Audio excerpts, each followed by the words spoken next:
Yeah, I think it started. Thank you. I'll continue now. Yeah. So, so what stacking is basically the process of combining multiple frames into a single image using dedicated software. So what we do is that when we are trying to, let's say, capture a star or any nebula or anything in space, we usually try to take different kinds of frames while capturing this. So three different types of frames are required when we do stacking. These are called light frames, dark frames, and flat frames. So first, light frames are basically the images that contain the primary astronomical image. So for example, if you're trying to capture a star, that's the actual image of the star that you're trying to capture. And they're taken at high ISO setting. So, and usually with high ISO setting, there's a chance that you'll get significant noise as well.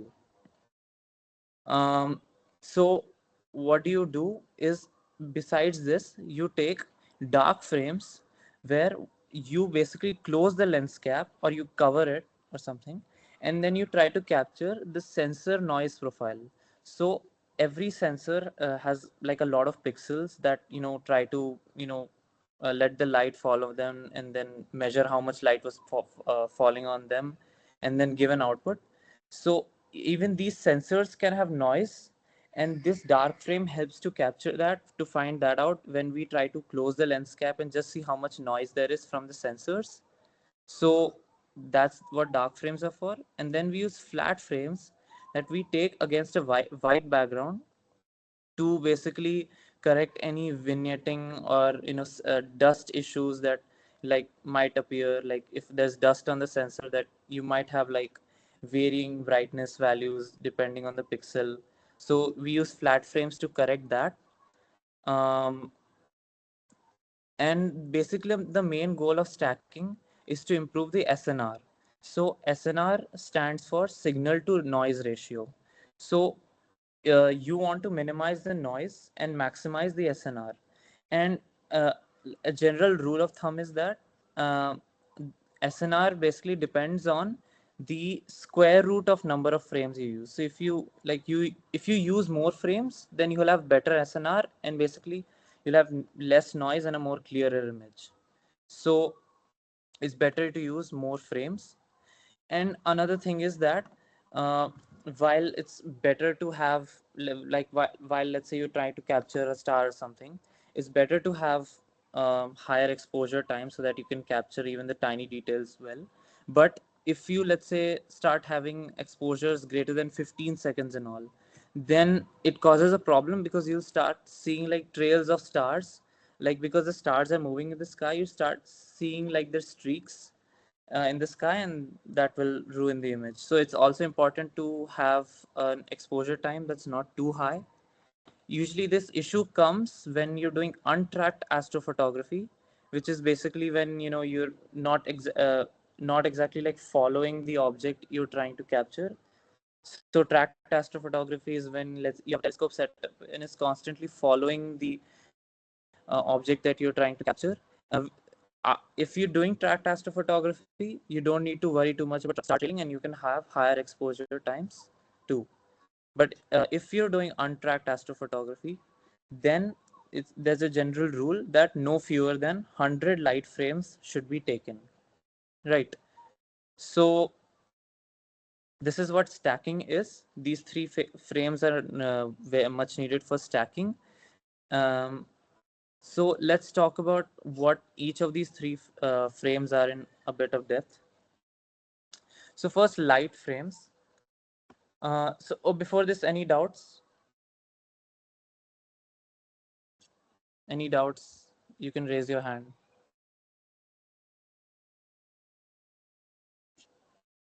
Okay, I'll continue. So uh, let's start with light frames. So light frames are basically the frames that contain the actual astronomical signal. So like if you're trying to image a nebula or something, then those are the frames that actually have the data actually related to what the nebula is. And this is what you capture during the imaging sessions. And obviously these frames can be affected by noise and sky conditions like light pollution and all. So basically we take more different kinds of other frames to correct these kinds of issues. So dark frames basically record sensor thermal noise. So what kind of noise can occur?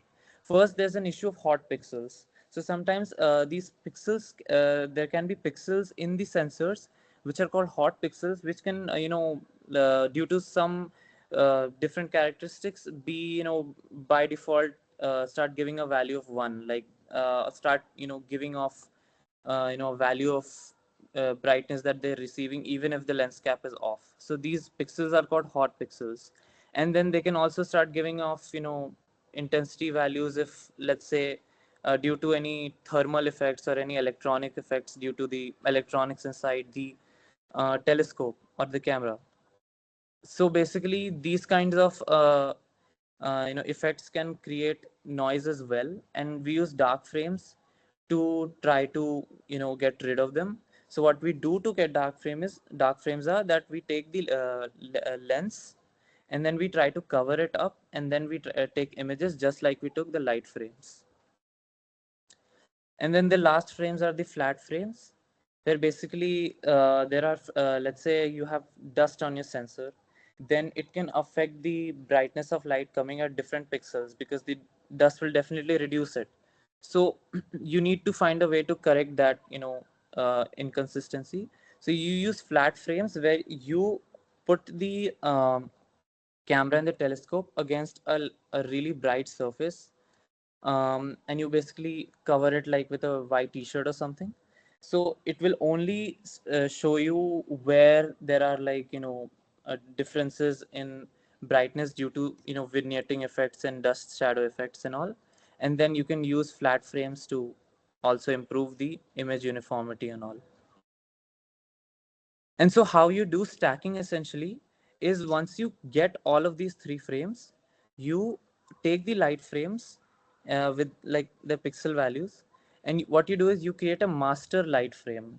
You take all the light frames that you've taken, because it's better to take more frames, because then you can average out all of those frames and basically even out the noise, because their mean will start going towards zero. So you get a master light frame. You create master frames for dark and flat frames as well. And then what you do is you take the master light frame and you subtract the master dark frame from that, so that you can remove the thermal noise. And then you take this subtraction and divide it by the master flat frame values, so that you can even out any effects due to vignetting and dust shadows as well. So what you do is light minus dark upon flat. That's what a stacking software does. So let's go through the workflow. Before that, again, any doubts in anything that I explained?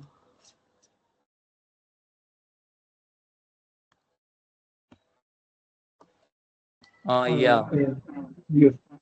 So I'm audible. Yeah. So when we take all these light, dark, and flat frame, the ISO setting remains the same, or do we change it when we took the dark or flat frame? No, no, we keep the setting high only. Like, we try to keep the setting high.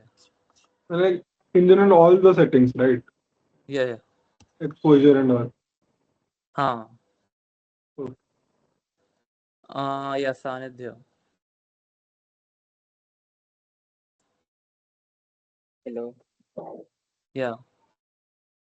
Uh, Actually, in dark frame, covering means completely opaque or sometimes a translucent or what type of covering that means. Wait, what? I'm not able to hear you. What? In dark frame, Hmm. that covering means we have to completely cover means type of opaque type covering or translucent or transparent type something. No, no, you in dark frames, you're basically covering the lens cap like completely opaque. Like, you're not letting any light from outside to come. So you're only like trying to see whether there's any noise created by the pixels themselves due to any, if thermal effects or anything. So you're not letting any external light come through. So it has to be opaque. Oh, means it is means it's only telescope on what error that will be calculating, that type of. Hmm? It's on telescope what pictures that causing noise that we are calculating them. Yeah, yeah. Okay, thank you. Okay. So let's continue. So let's talk about the basic like workflow that we do while processing. So what we do is first of all, what we do is we start taking captures of whatever we're trying to study, let's say nebula. So first we take the light frames, we take raw images captured of the target, and we take a good amount of images of the target. Then we cover up the lens cap and we start taking dark frames as well so that we can remove the thermal noise. So this process is called dark subtraction, and we take a lot of frames like these as well. Um, then we take a flat correction. So what we do is we take the uh, telescope and we put it against a really bright source, so that we can see the vignetting created due to the lens and all, and any dust effects and all. So this is called flat correction, and so this is the process of finding the frames. So, and then what we do is, so what debayering. So first let me talk about what the Bayer matrix is. So whenever you take, let's say, an image from any camera that you attach to a telescope, that image will pass uh, through a Bayer matrix over a sensor. So each sensor has a bunch of pixels on it that detect whenever light is falling on them. But just above those pixels are a bunch of filters, and we will talk about filters later. But these filters only let a specific small range of wavelengths to pass through them, like red or green or blue. And red, green or blue is basically the kind of filters that a Bayer matrix has. So what a Bayer matrix will have is a pattern of like filters over these pixels in like some order, like RGGB or GBRG or something like that. So what those filters will do is, only whatever light is falling on them, only the green part, if it's, let's say, G, will be able to pass through it and reach the sensor. So what you get from this is, you basically get like three different channels. Like you get like a green channel, you get a blue channel, and you get a red channel. So basically you're getting one part where there's only like all the red parts of the image, one part where only blue, and one part where only green. So um, what you do to like finally process these three parts once you get them is a process called debayering.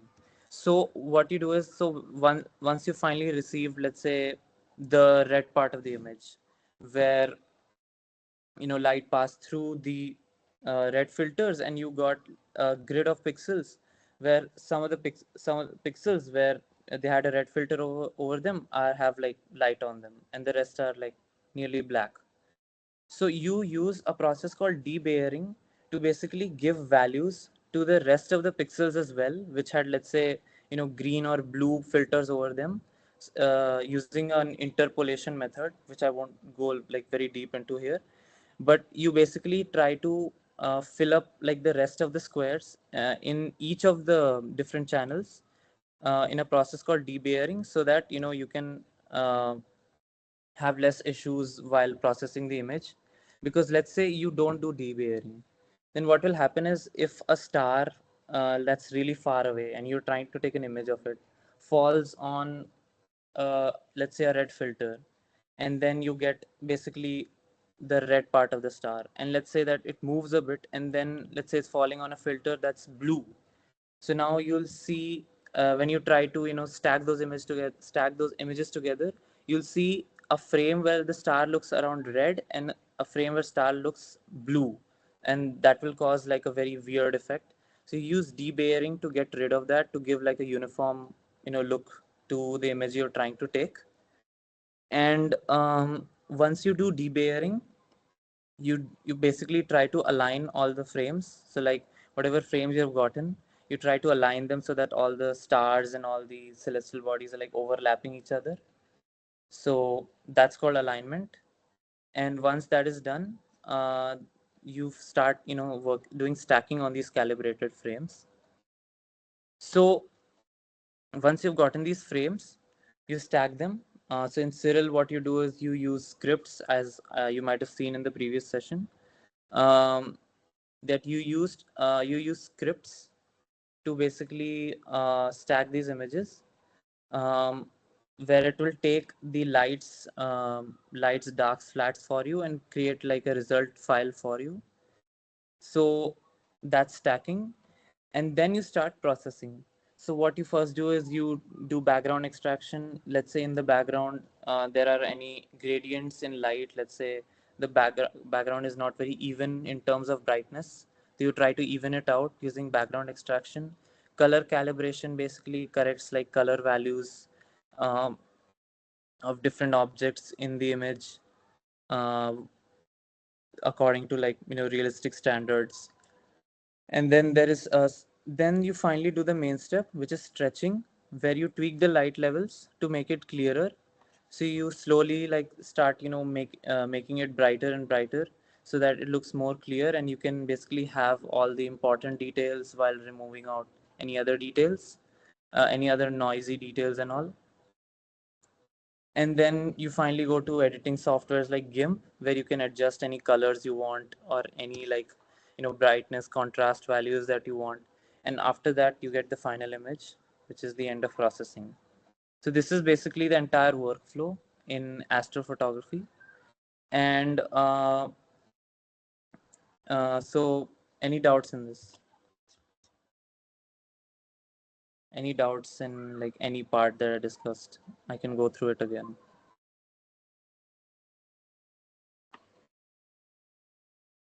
Okay. So let's get to the final part of the theory part, which is filters and their types. So filter is any device that like allows like a certain range of light to pass through it, and it basically rejects every other light passing through it. So like let's say you have let's start with the first kind of filter, which is broadband filter, which basically they allow like a broad band of light to pass through them, which is basically a wavelength range of around 100 nanometers. So they will allow this 100 nanometer range of light to pass through them, and they will reject everything else. So these are broadband filters. And some types of broadband filters are first RGB filters, where they filter out like red, green, or blue components of light. And obviously they're used in image processing software. They're used in the Bayer matrix, as I had mentioned earlier. Then you have UBV filters, which here stand for ultraviolet, blue, and visual. These also like filter out like this, let's say ultraviolet light or blue light and all. um, and usually these kind of filters are used a lot when we do star classification. So like we try to measure the brightness of light coming, let's say, through these filters. And there's like a concept where if let's say there's more intensity of light coming in the ultraviolet region of the spectrum, then the star is likely hotter.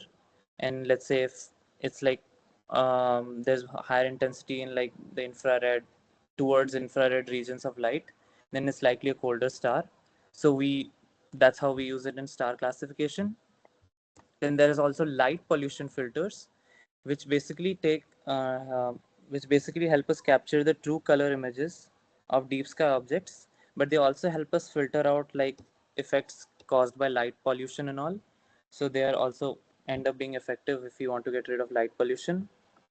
Uh, then there are narrowband filters, which allow only like a very small band to pass small band to pass through them, which is like about 3 nanometers or something, 3 to 30 nanometers.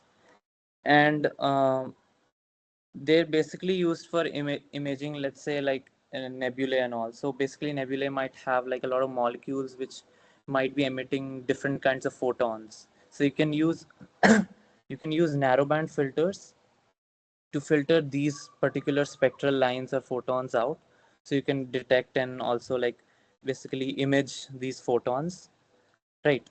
So let's say like you have a lot of hydrogen atoms in whatever you're trying to study, so they will emit a lot of H alpha lines, right? So you can have filters that filter out only H alpha, and then you can try to image the particular nebula or whatever you're trying to study just using the H alpha data that you receive. So narrowband filters help a lot in that. Then you have polarizing filters.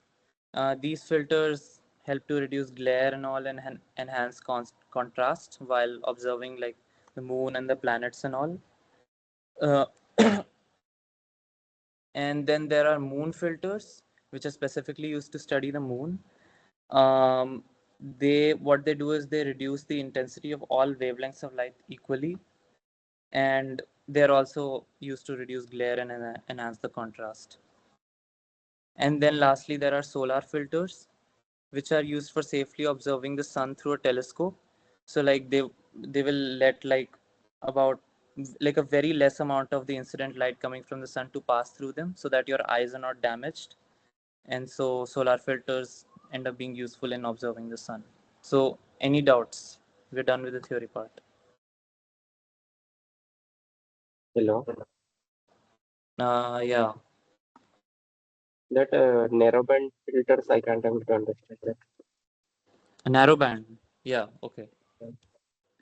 Uh, narrowband is basically like they allow a very small range of wavelength to pass through, like as opposed to broadband, which will allow like 100 nanometer range of wavelengths to pass through them. Narrowband will only let like 3 nanometers, 310 something small, very small range of wavelength range to pass through them, and their main use comes in like specific spectral lines. So spectral lines are basically like if you have like atoms in space, then they can be their electrons can be in different excited states and basically go down to the ground state and all and emit photons. So these photons can be used by us to detect and even image like different gas clouds and nebula and all. So we use narrowband filters to detect them. So let's say if you have hydrogen somewhere, so hydrogen will emit the H alpha line. So H alpha line is basically like one of the photons that it emits from the second excited state to the first excited state. So we can use like an H alpha filter to just filter out the amount of H alpha coming, and then we can basically detect whether there's a gas cloud or not, and even like image it like this. Like we use H alpha and all to even like create images of nebulae and all. So yeah, I hope it's clear. Okay. Yeah, it's clear. Okay. Yeah, okay. So we will start with the processing. Just give me 1 second. I'll send you guys the data set. You guys can do it along with me. Just 1 second.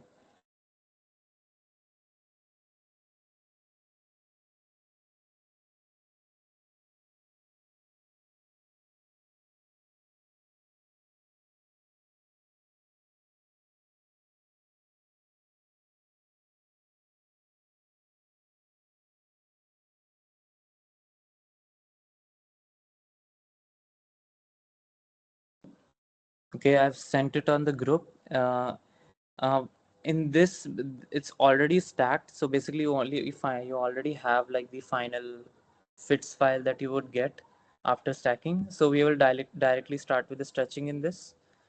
So I'll just wait for you guys to like just download it and set it up on Cyril.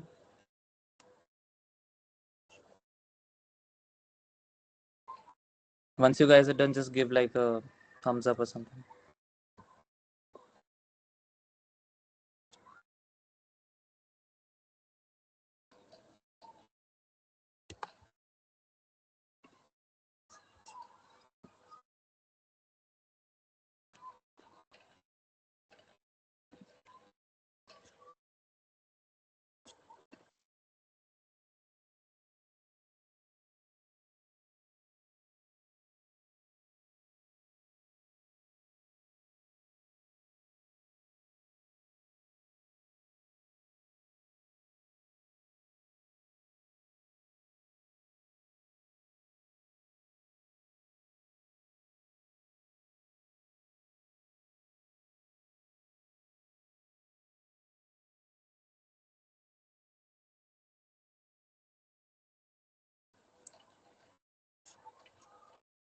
Okay, has everyone set up Cyril so that we can start?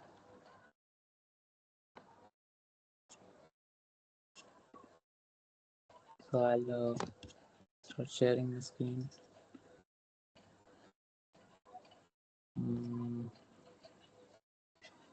Yeah. So you guys can still see my screen, right?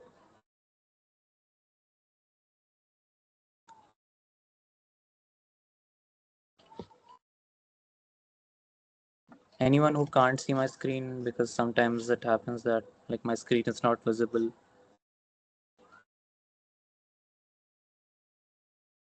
Okay, so I'll assume my screen is visible. So let's start with the next processing. So just follow along with me. It's the same workflow. So we just trying to get used to the workflow, and it's mostly a game about like just experimenting with yourself, just seeing like what's good for the image. Like you can decide. So as usual, now I've loaded the file into Cyril. So what we do is first we can see it through auto stretch. So you can see that this is what you can expect to get, but obviously this is not like you shouldn't just use auto stretch and do it. We will manually be stretching it. So yeah. So Your screen is right now not visible. not visible. Yes. Wait 1 second.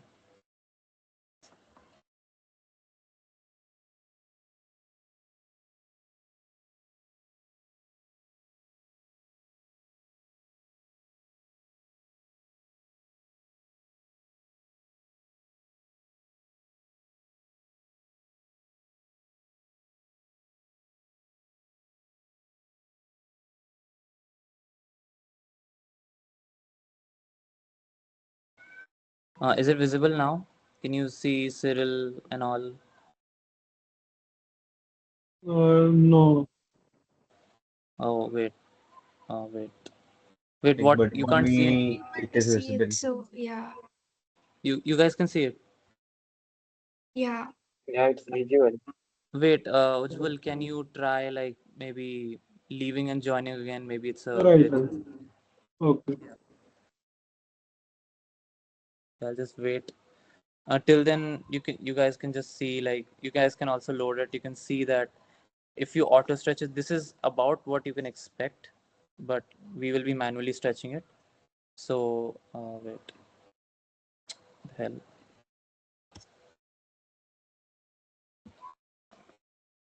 Yeah. So let's start off with But for me, it is still not visible. uh, Hello, for me too, it's not visible. uh, I just see that Aditya Jha AJ logo. hmm. I just see that AJ on my screen. That's it. Acha.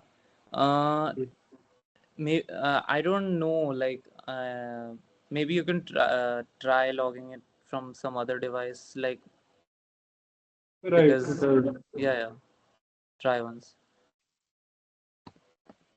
Okay, so let's start off with the first step. So what we can do is, so we can kind of see here that uh, it's kind of the background is also very even. So I don't think we need to do background extraction here. Uh, So one step that you can always do is color calibration. So color calibration is basically what you do is key you give it a background reference. So let's say you pick like a part of the background. So it's basically here image processing, color calibration here. So I hope you guys are following. And then basically first you're supposed to take a background reference. So you take the image and you take like a background portion of it like this. You can take something like this, and then you can use the current selection, and you can basically neutralize the background as well. And then you can take basically like a white reference. So like a white reference is basically like the bright objects in your whatever you're trying to study, and you can take a portion of that and you can use the correct selection and hit apply. So what this color calibration, basically what it does is it will see your background, it will see the bright objects in your image, and it'll try to adjust the colors in a way that's like a bit more realistic, you know.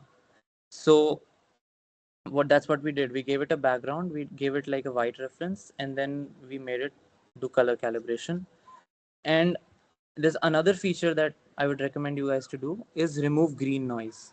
So usually why green noise we try to remove is because uh, generally in the Bayer matrix there are like double the green filters than like red or blue filters. So it's a higher chance of, let's say, green noise appearing more. So there's a software to remove the green noise as well. So we can try that as well. So you can see like some of the extra green stuff has been removed. So you can remove the green noise with basically image processing and then remove green noise. So once we've done these two pre-processing steps, like it's always good to do these two pre-processing steps, right? Because you'll be more assured of getting a better image in the end. So once you've done these two, let's start with stretching. So again, remember, we will be stretching in linear, not in auto stretch, because linear is like what the image actually is. So currently you can see that there's nothing here.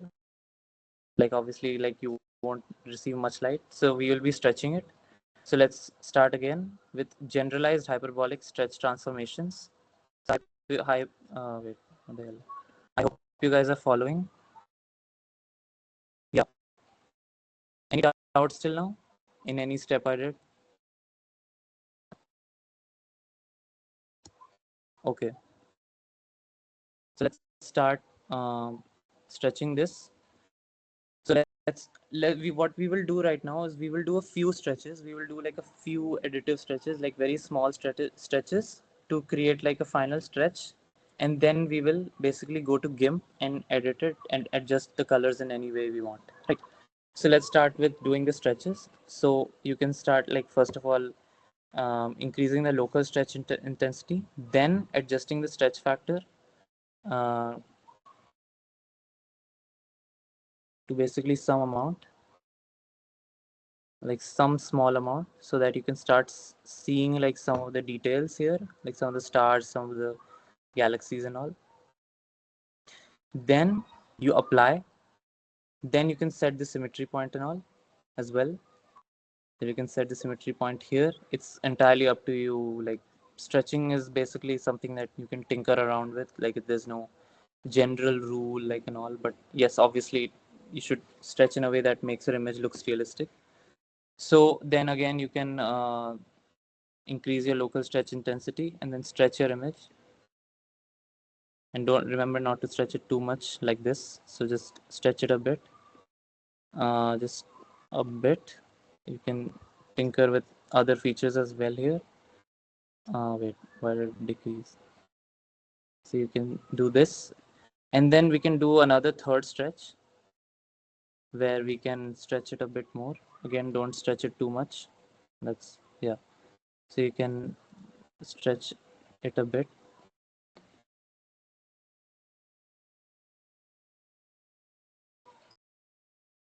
So once we've stretched this,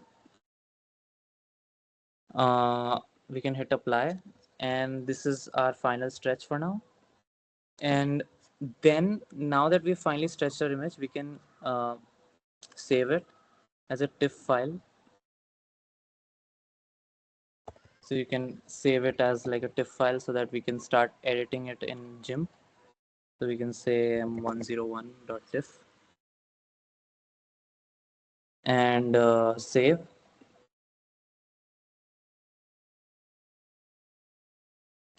And once we've done this, we can move on to GIMP to start editing.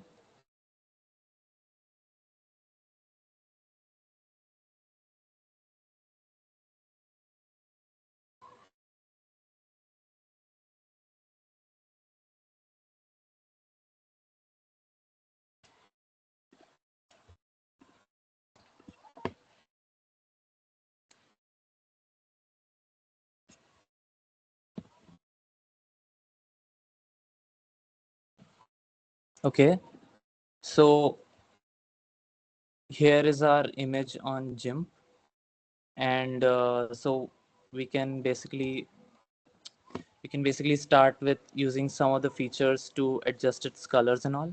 So let's go to curves, and let's start like adjusting some of the contrasts and all. Let's say we can decrease this a bit, uh, but not too much. Try not to decrease it so much that like the small details start disappearing. Like the stars should still stay. So just make sure that that doesn't happen. um, you can maybe increase some of the contrast on here. Then you can go to, let's say, the green channel and maybe make some changes here. So the way to do this is basically that this histogram, wherever you can see higher values, wherever you can see like a lot of high values here, these usually correspond to low brightness values like the background and all. And ahead where you can see lesser pixels, lesser values here, these usually correspond to the bright ones like the galaxy and the stars and all. So you can basically just change it however you want. You can decide it for the blue to be a bit more of it. You can tinker around with that. You can change the blue a bit. So you can basically do a lot of things here, right?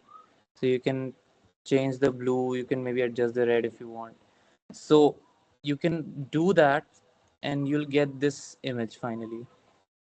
And then there's a lot of other features that you can try as well. Like you can try to crop it or rotate it or whatever you want. Let's say when you're trying to process and you have like some weird noise coming somewhere, then you can crop that out. Or let's say you have too much background, then you can crop that out as well. So let's say we try to crop this out, so we can take like just like this portion, so we can crop it. So this is like the part we got, right?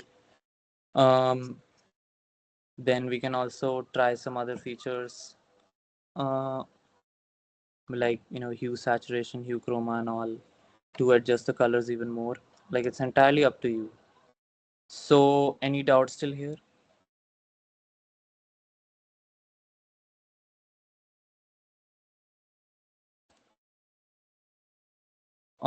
Also, any doubts? You guys all attempted the M16, right? The M16, I'm saying. The Pleiades, I think we gave as an assignment.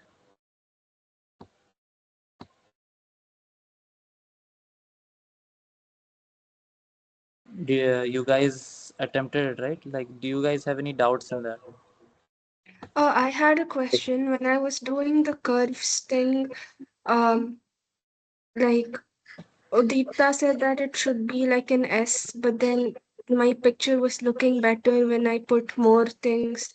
So is that like some Uh, issue I did, or is that like fine?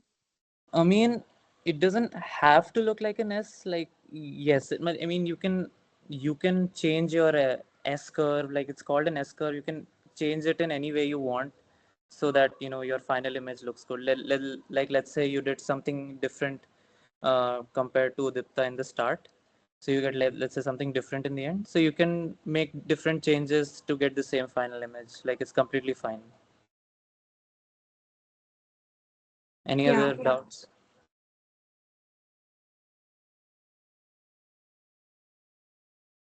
Okay. So if there are no more doubts, then I'll end the session and I'll give the assignment in some time. Am I audible? Yeah. Yes. So when I ran that script which said OCS pre-processing, it kept showing me error. I don't know why. What kind of error? Yeah. Let me tell you the error. You can send the error on the group. Right. Yeah, I'll see it once again.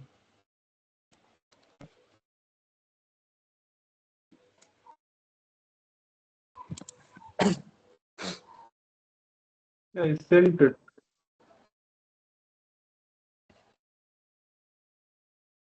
Hmm. Biases, no such file or directory.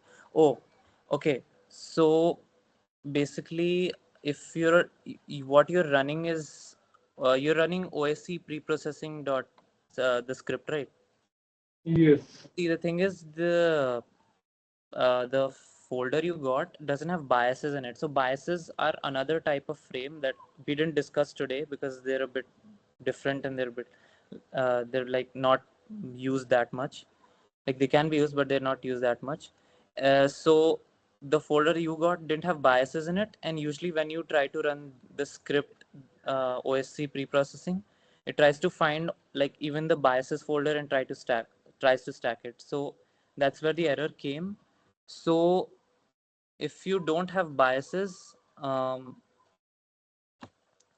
wait, if you don't have biases, basically you can try one thing, which is that you can try this script OSC preprocessing without DBF. So without DBF is basically like without darks, biases, or flats. So like it will only process your lights, preprocess only stack your lights together, and then you can do the editing in that because I don't think there's a script called without biases. So yeah, you can do that. There's only OSC preprocessing.ssf and there is OSC preprocessing Oh where yeah. it is in .ssf. Oh yeah, wait. Sorry, my bad. You can download like more Cyril scripts online. Like I'll share the link. Like I think it's somewhere. And then you can But download like the folder we got for homework had that biases flat dark. They had every like folder. I don't know it why it did. is not. Yes, we got that folder. Wait, let me just see that folder as well. Um,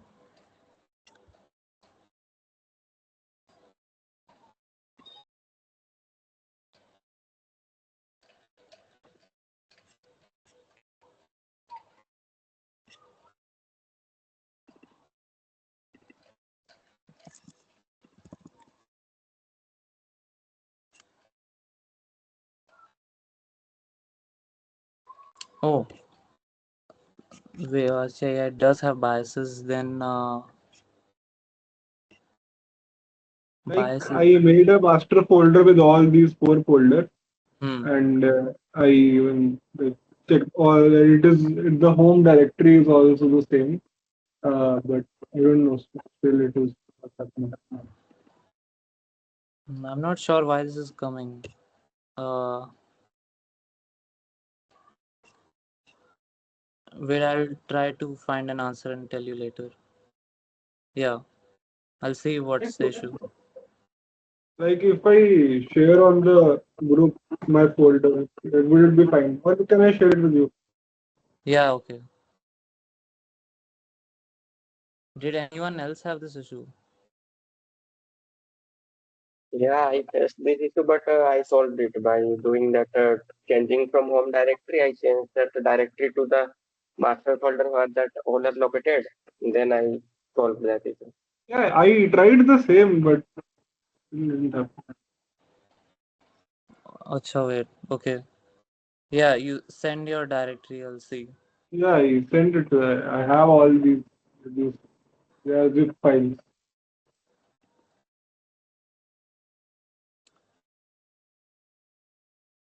Uh, oh, maybe try renaming them as just like biases, darks, flats, and lights. Like remove those numbers and all numbers and letters after the Right. bias. Okay, I will try to. Because what it tries to do is basically it tries to find the folders with the name biases and lights and all. Okay. Yeah. And one more thing. Let's say like right now you're providing us with the folders. Let's say we take our telescopes and we attach the motor drive and we click photos. Then if we want to do all the stacking and stuff ourselves, then how can we make these biases and darks and stuff? You're asking how can we take all those frames ourselves? It's like okay, we can take dark, we can take light, we can take flat, but what about biases? How can like if If Cyril looks for this folder and we are not able to make it, then how will we to process it? Uh, I think for biases, I'm not sure exactly how biases is done, but I think that they're probably like given. Like I'm not exactly sure. I'll also look into it and find out. Like let's say, even if we take our just phone camera, put it flat on the ground in a dark place, and then we capture a few photos to make star trails. Hmm. Like What? let's say we just keep our phone camera flat on the ground Hmm. at the dark place, and we take a lot of photos, and we want to like stack it to make star trails. Hmm. Like then also how we can make all Hey, the folders. I mean, you can make a star trail, right? Like by increasing the exposure time. Like, what's the issue in that? Right? So the exposure time can maximum be in a normal. I think my phone can go to maximum 30 seconds. But Hmm. let's say I take many photos with 30 seconds exposure time, and then I want to like stack them. Hmm. Then we also have to like make these files, biases, dark flash. Ah, uh, see, because the dark frames are basically like issues related to the camera itself, like the errors coming because of, let's say, like electronics within the camera. Like there's some stuff going on that creates like Okay, brightness so variance. we cover the camera with some dark thing, and Ah, then we take photo and light. That's fine. Like we keep a white paper on it. Say. Uh, how do we like take biases again? That's the question. yeah, I'm not 100% sure. Like I'll also look into it, like how exactly they're taken. Like I had read about it, but I'm not 100% sure. So Right. yeah, I'll go through it and yeah. Okay.